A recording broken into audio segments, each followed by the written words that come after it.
Welcome to Fated, a podcast brought to you by Magella and Carly, two romantically obsessed readers who believe that great books must include declarations of undying love and deep thrusts of desire. Diving into the spicy, smutty fantasy genre, we are here for both the rattling of stars and headboards, and our podcast starts with the worlds of SJM, but delves into other realms. Did we mention that washboard abs and wands of all kinds are welcome in this inclusive and magically charged space? No topic is off limits, and no one is forced to have only one favourite heroine. Welcome to Fated, where we are unabashedly and wholeheartedly hot and heavy for spicy fantasy fiction. It's time to sit down and smut up. Warning, spoilers ahead. Hello and welcome to Fated. I'm Carly. And I'm Magella.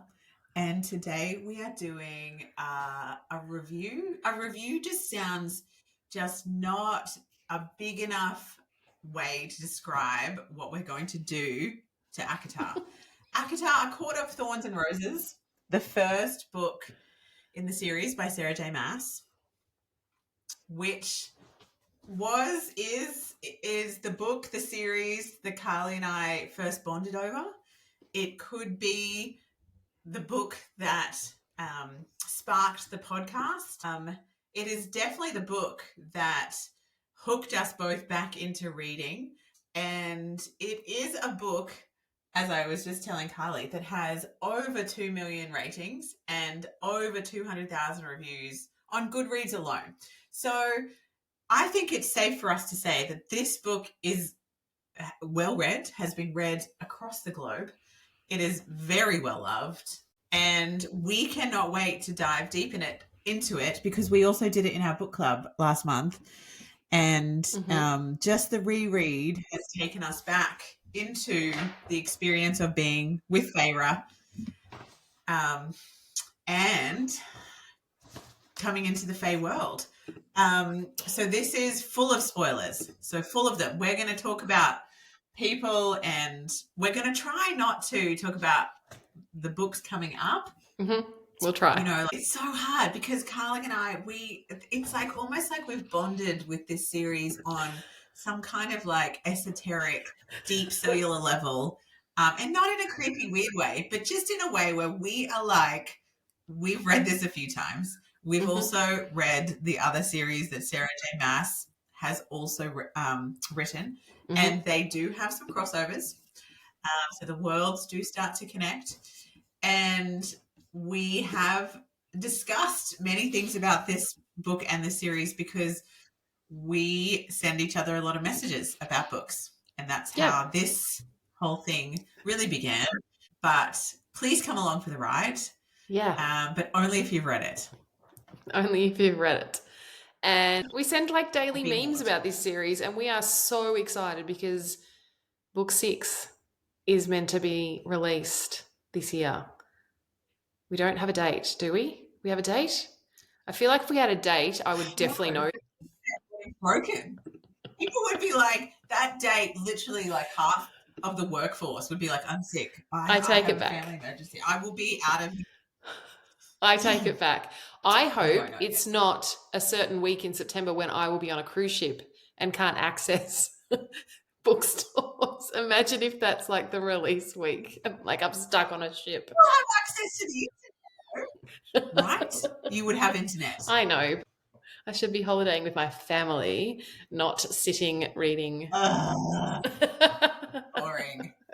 Anyway, we're very excited. But before we dive into this, because I really miss doing this at the start of every episode, but what are you currently reading? Tell me. I am reading book 1 I'm almost done. I'm so proud of myself. I've read it in nearly 2 days. Book 1 in the Legends of Thesma series by Helen Schurer. She's an Aussie romantic author. Book 1 is called Blood and Steel, and I'm loving it. Already love the FMC. Thea, already love Wilder Hawthorne. So I'm really enjoying that. Where are you at? Aren't you on book 3? No. So book 1, and then you've got a novella, which is like, and then you've got a prequel standalone. So I have read the prequel standalone, but that's set like 100 years beforehand or something. So I count the Legends of Thesma book 1 as Blood and Steel. But you could say it's her third book in that well then, kind of world. I just feel like in your message you said I'm up to book 3, and I was like, oh my God, I'm going to have to catch up. So I'm on book 1, and I've also almost finished. It's so good. Oh my God. So we're reading the same book, which is very convenient because we will be reviewing it, and we have diverged recently into reading different.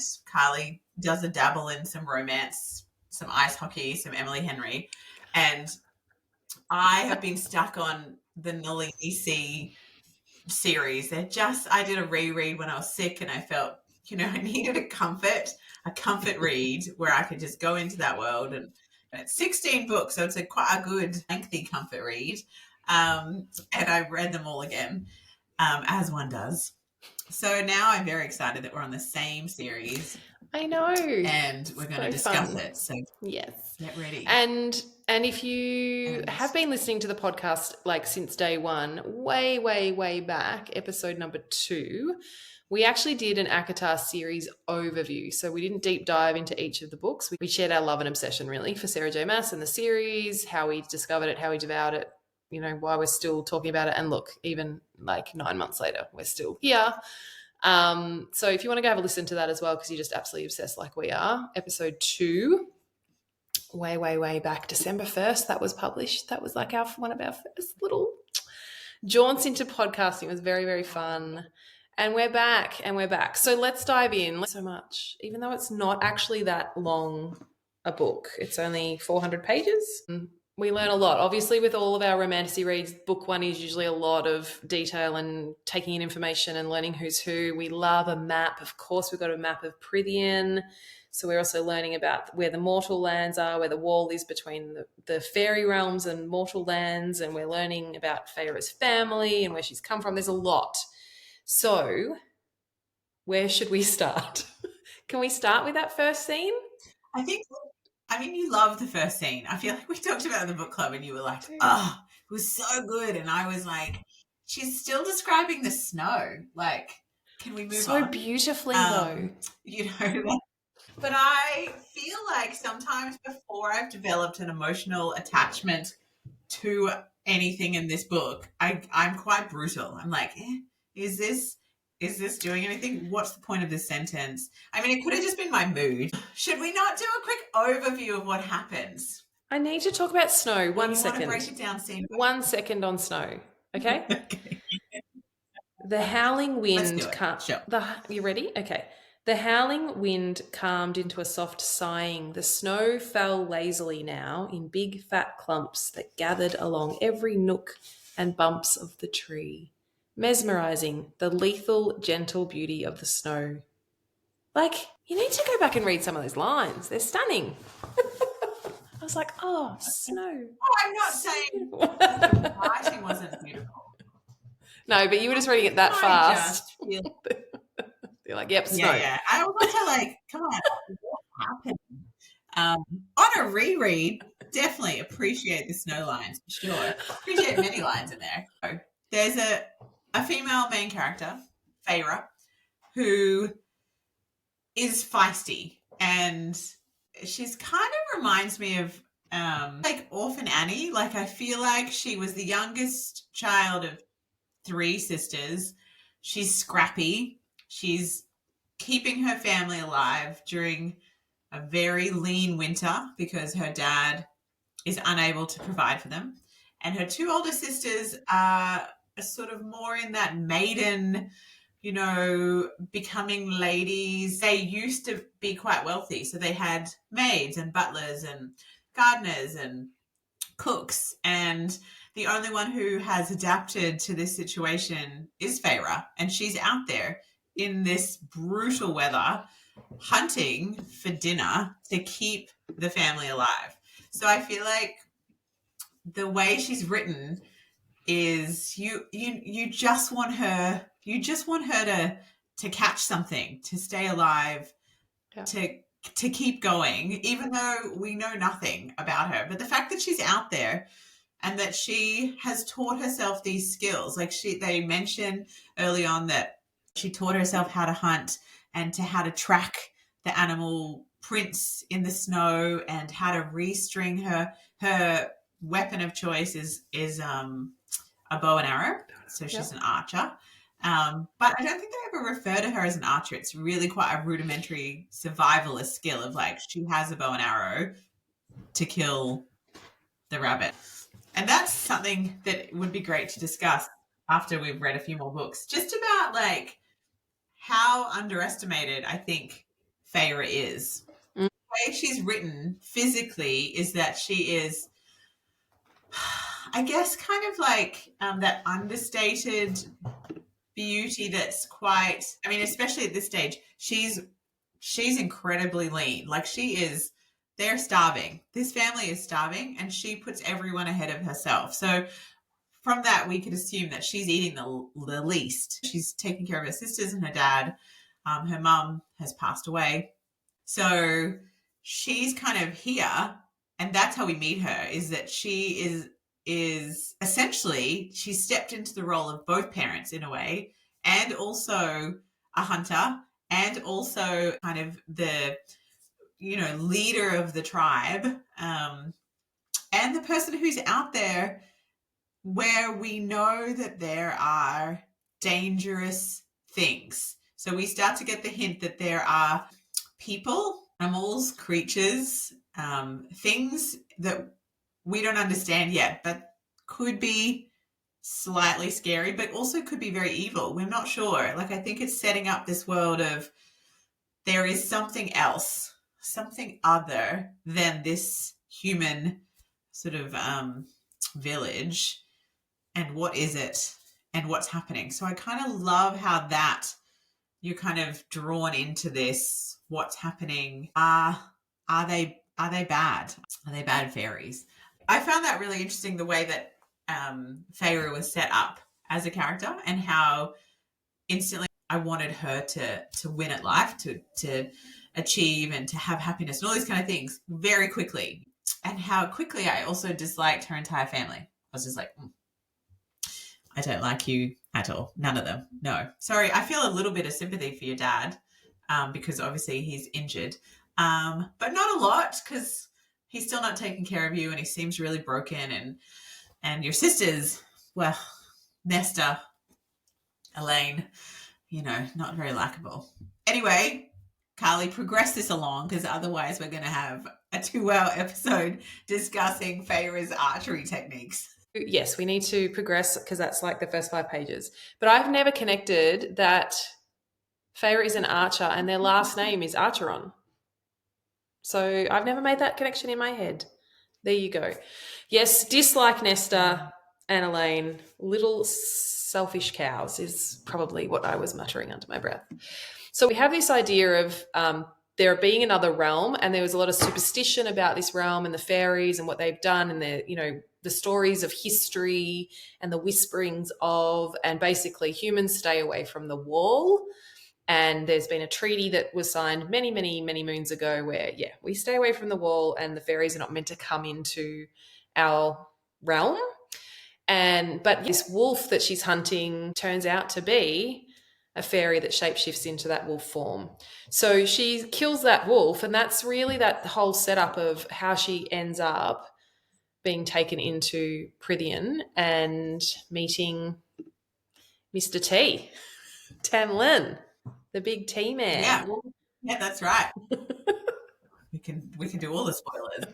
She ends up in the Spring Court, which sounds like a beautiful place. Like the way it's described, it's like constantly spring. So as we all know, there's all the different courts, and I do feel like originally I was like, wow, the Spring Court sounds incredible. Like there's roses, everything's blooming, like the way they describe the warm winds and the grasses and the house itself, mansion, or the kind of castle, it sounded so kind of English and romantic, and exactly kind of what a magical dwelling would be like. And they had all these grounds, and there was this beautiful kind of collection of people that she encountered. And then we find out that there are all these other courts. So there's the summer court and the night court and the winter court and the autumn court.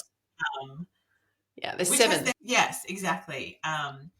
And it's so hard, isn't it? Once you know more, to be like, are there more courts? You know what I mean? Like, are there undiscovered courts? It really kind of, it set everything up where we had this, there was something wrong, and they have been taught as humans growing up that the fairies are bad and they're evil. And so she not only wanted to kill that wolf because she would get the pelt and she would get the meat, but also because she was like, these fairies, she could tell because of the eyes, these they have hurt us, they have hunted us, they are terrible. I should put this fae down because of everything they've done to our race.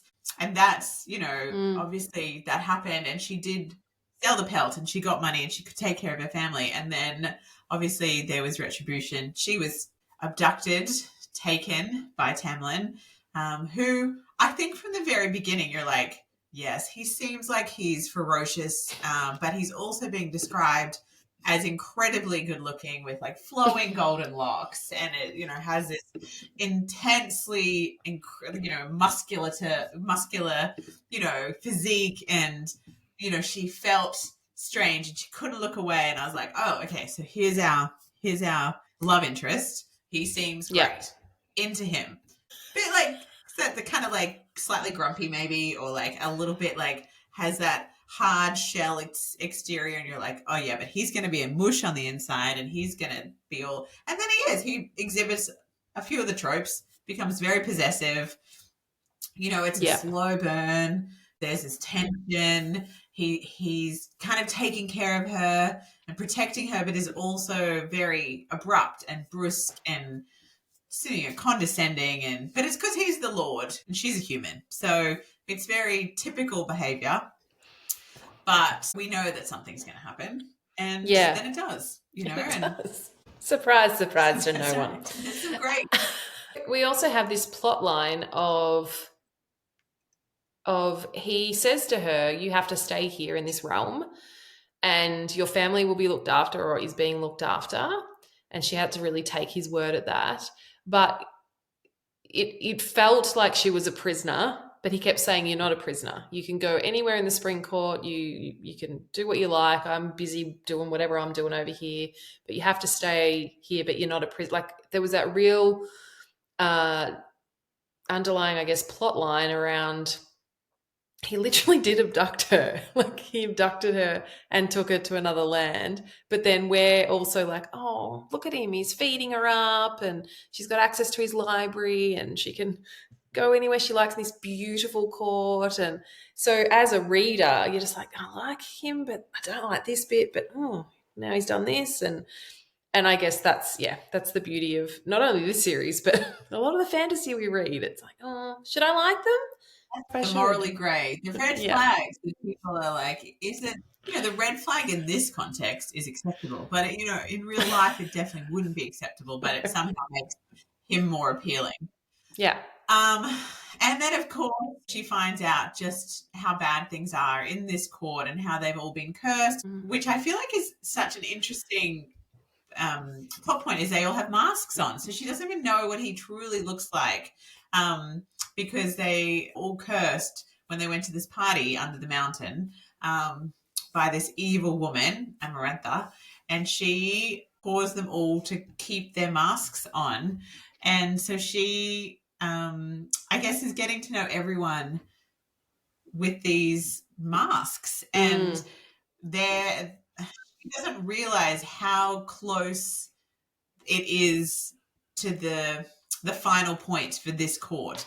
Tamlin's kind of like, we won't tell her, what can she do? And obviously later on we find out through Lucian that she was really the key to everything, to giving everyone back their freedom. And as all good sort of fairy tales / romanticities, the key was falling in love. If Tamlin could get a human to love him with no strings attached, then the curse would be lifted, which, oh my God, really speaks to my like fairy tale loving heart. This is where we get that parallel to Beauty and the Beast that comes in that a lot of people talk about with ACOTAR. It's a Beauty and the Beast retelling with Tamlin, the mask. She never really fully saw him, but she fell in love with him even with the mask on, rah. So yeah, that's where we get that parallel narrative, I guess, to Beauty and the Beast, which I love. I love that element of it. It's very cool. And I loved like Alis, the servant, and some of the fan fiction that I've seen about what she looks like and what their masks look like. It's just another really magical element to a great story. Exactly. And so I think that because this is all a new world, we get to know the little collection of main characters around her quite quickly, and then she does fall in love with him, and then the time is up, and he also has feelings for her. I don't know if we would call it love. Like I think that maybe he loves her in his way, but he sends her away because he's like, he knows that they've run out of time, danger is coming, and he does care for her and wants to protect her. Protection is one of his big themes, which is both appealing and then becomes quite a negative aspect of who he is, which I think is a really interesting parallel with the current culture that we live in. Yeah. But he was sent away and told, stay here. You will be safe. And she knows something's wrong. She knows that he's done that to save her. And by this stage, she is in love with him. She's fallen in love with him. She also actually quite likes where she's living. She has grown up in a really tough household, and it's been a tough life, and they've lost all their money, and they're sort of looked down upon in their village, and she's the youngest, and she's not necessarily a beauty, and she doesn't really have any skills that make her marriage material. So she's kind of like, actually, this is incredible. There's magic here, like, and it's beautiful all the time. Yeah. So she comes back. She's like, you know what? And so she's plucky, and she's determined, and she's stubborn, and she also is guided by this inherent goodness, and she cannot stand down when people are hurting and when people are in danger. It's a theme that carries through for her throughout the entire series, which is why I feel like Feyre is one of my favorite characters. And I do think she is totally underrated in, like, when you think of the most badass characters, like we think of Aelin, you and I think, and there's a few other people that kind of spring to mind, but Feyre, I feel like, almost becomes overshadowed in some regard because her gifts are kind of her loyalty, her fierce love, her wanting to be the diplomat and the negotiator. Like, she wants everyone to love each other and get along, and I think that is viewed as a weakness in many people's minds, or many characters' minds at least. Don't you think? Like, did you? Yeah, absolutely. But it's like that? Yeah, absolutely I do. But when I look at the synopsis of this book and I'm, rereading it, I'm like, she literally dies for people in this book, for the people she loves. Literally has her neck snapped and is dead on the floor. Like, I don't think any other series I've read that's happened to the FMC to go that far. I don't know. I'm trying to think. But, obviously that's a dramatic way and quite a committed way to show people that you love them, to literally die for them. Yeah, I agree. Yeah. Can we also just circle back to something really, really important that kind of happens early, not early, maybe midway through the book, at Callan May? So when Tamlin tells her to stay in her room and not leave, he has to go to this fairy ritual called the Great Rite from Callan May. And so, of course, what does she do? She disobeys him because she wants to see what it is. Yeah. And that's when she meets Rhysand, because these three fairies are trying to pretty much grab her and assault her. And what does she call him? The most beautiful creature she's ever seen. Oh, so good. There you are. I've been looking for you. And it's, obviously it's become a sound on TikTok and quite iconic. And as we progress through the series, that is such a pivotal moment. And she does talk about how she felt drawn to go there. Like it was, yes, it was kind of the drumming and this newness and the right, but she felt this pull towards going there for some reason. It's interesting when you say she was drawn to it, because the great right is when the Fae chooses their mate, and they mate in the cave, and it's very ferocious, and it's definitely not, in inverted commas, like love making apparently. And I just, again, it was just so fascinating to learn about this ritual in fairyland. Being that this is my first book about fairies, it was like, whoa, this is so interesting and so different and so cool, and I've never come across this before. Magic like literally consumes them, and their sole purpose on that night is to like find a maiden and couple with her. Like that's the wording, like they just couple. And so it was great that Rhysand obviously saved her that night from the fairies, but also was like, actually, if Tamlin smells you here, he's gonna probably, he might drag you into the cave as well, and you don't want that. So that was, I really loved that part of the book. I can remember she was like, oh, why didn't he want me and choose me, and why did he go to that when I'm here, and like, and then like so then she says that to him, and then he like goes all beast mode on her, bites her neck and leaves a bruise, and then she's pissed off and like, I want him but I'm angry with him, and all the angst that we absolutely love in these books. Yes, it was beautifully drawn out. I think that there was enough that, sometimes it's too drawn out and you're a bit like, we know they're going to get together. Like, come on now. But I think that because it's such a multi-layered world and book, and there's lots of things happening always, that even though there's this slow burn plot line, there's also so much. This like, how are they going to save the Spring Court? What's happening with this kind of mysterious unnamed evil? What about the other courts? Is there war coming?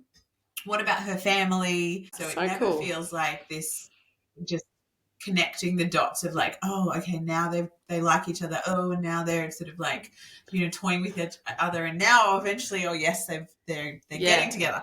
So like it's there, but it's not. It's very, like all of Sarah's work, it's very plot and character driven. She balances that really well, I feel.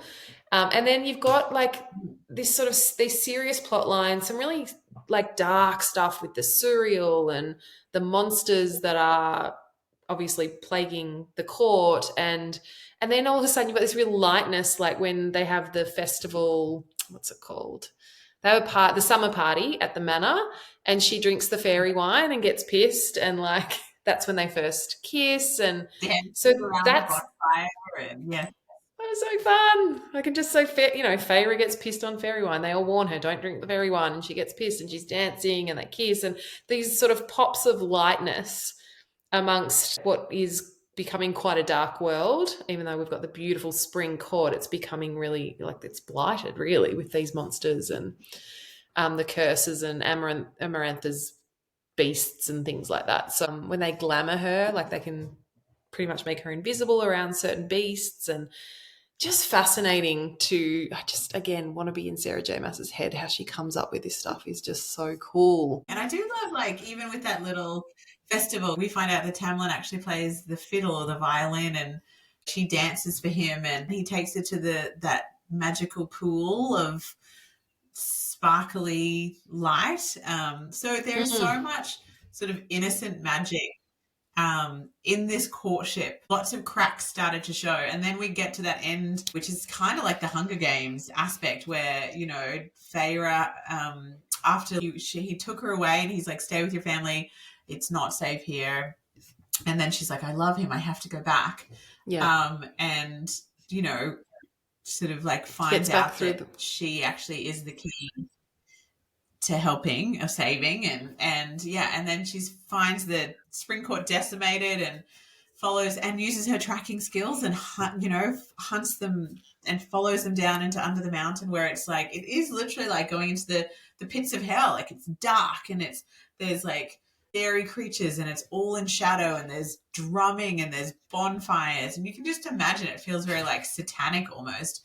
And she turns up, and he's like devastated because this is what he basically has kind of forfeited his court to save her, which is really noble in a way. And then she's turned up and she's like, I will do this. I will save him somehow. Like, she doesn't say the words that she needs to say, but they're guided by love. And it was so intense. Like, I just remember reading these.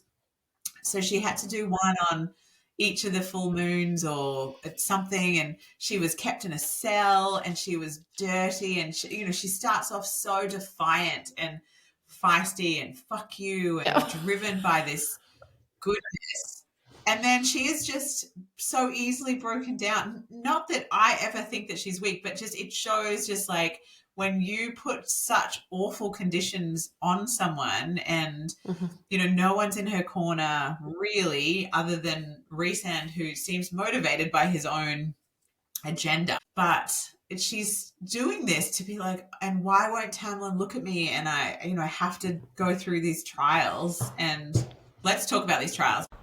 Yes, we are absolutely going to talk about those trials, but we are going to leave you here on a cliffhanger, and we're splitting this episode into 2.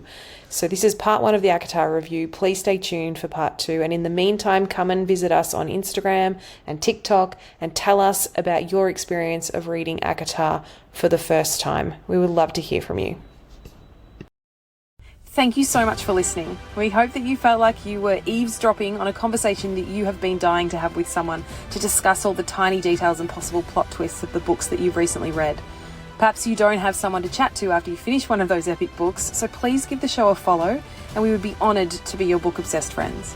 But mostly though, we hope it was fun, it gave you a giggle, it made you gasp, or encouraged you to pick up a different author. Please share it with someone who you think would also love it, and drop us a review, letting us know what you loved and what you want to hear from us in the future. We will be back with another episode soon. Happy reading.